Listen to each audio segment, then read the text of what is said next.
So Russell Westbrook hitting highlights last night versus the Los Angeles Clippers. They ain't come out with the dub, but they did a little something. So they could not get any stops. The Clippers was just raining them from three. Pause. They had to go double Kawhi Leonard. That sets up an open three for Covington. Now the tough thing about that move, it's not going fast on that move. It's about being able to slow down, relax, then get fast. Because as hoopers, we're all used to going fast. We're all used to being on go. We're all used to sprinting. But to calm yourself down, relax yourself, and pace your dribbles, that's what's the hard part about basketball. And that's why it's so hard for a lot of people to be able to gain pace. And when you see a great player with pace like a Luka Doncic or whoever you want to point out, that's why it's so rare to see. And you're like, man, they're so good. Because it's not the hard part isn't about going 100%, 90%. The hard part is slowing down, being at 30%, 35%, and then being able to change on the dime so quick and so easily. And that's what's going to be able to help you get past your defenders. Boom, boom. That's great pace. Learn pace if you want to be a deadly guard. That right there just proves to you do not have to be a three-point shooter for a ball fake to work. Everyone's always saying Westbrook can't shoot. Westbrook can't shoot. Oh, he's bricks. Oh, he can't even shoot 30%. Then how did he get Robert Covington to jump twice on a pump fake in a row? I'm telling you, it's all about the details and being able to sell your moves. But ooh, I don't know about that finish right there. Russ has never really had such a great touch around the rim. But I'm going to talk about that a little later on. Against the Spurs. 16 and oh my gosh. He gave him no dap in 4K. Oh my gosh, that hurt my heart. I seen this live and I was just like, whoa, but I just seen it again now and that is even crazier. Oh my gosh, Norman Powell. And he was mic'd up. Oh my gosh, I should have put his mic on to see if anybody actually said something. Oh my gosh. Zubac got him. Zubac the GOAT for this one right here, bro. Oh my gosh. W teammates. W Kennard. W Rook. I forgot his name. W Zubac. In his 39 games, the three-point in NBA history. Amazing when you think about it. And like I was saying about Russ's touch around the rim, a lot of his layups will never get high off the glass like you see a Kyrie do, like above that square, outside that square. And I call that area where you don't put it high off the glass, I call it the pin zone. And a lot of Russ's layups, even though he's coming there strong with force and speed, those layups are in the pin zone. So any of these NBA players will be able to jump up and get that because they're athletically gifted. But this is a skill you genuinely have to develop.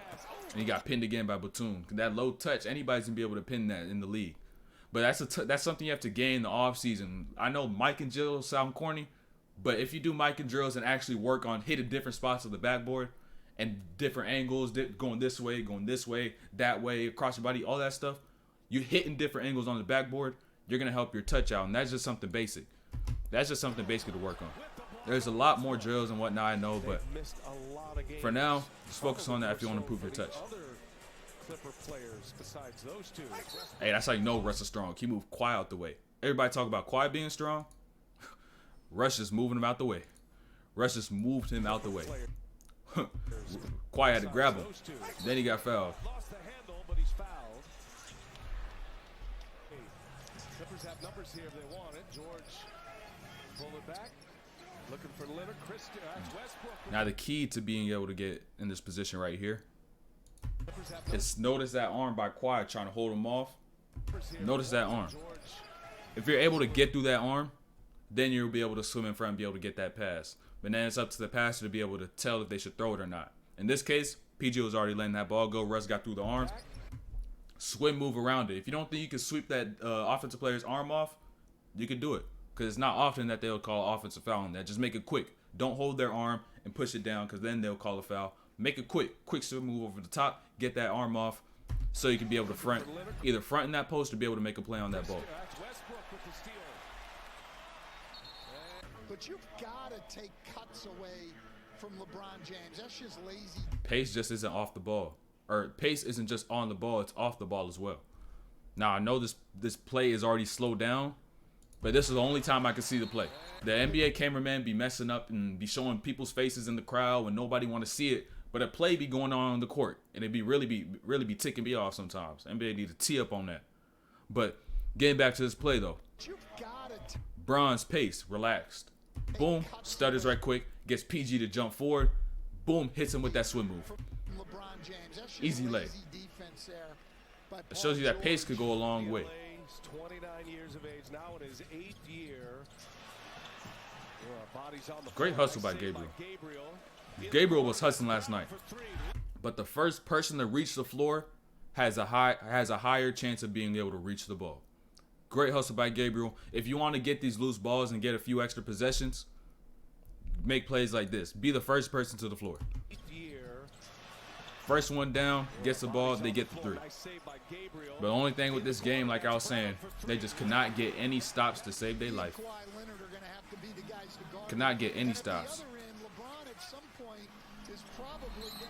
Great cut by Russ. When you see a teammate drive and you cut right behind him, that makes it hard for the defender to guard. But not so much in this case, but in most cases.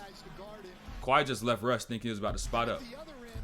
But usually a defender would dig and then try to turn and step back to where you are, where they think you are, which is the 3-point line. But if you cut right behind them, they're going to take that step forward. Then they're going to realize you're cutting. They're going to already be trailing you because they're a few steps late and you're already sprinting downhill on that cut.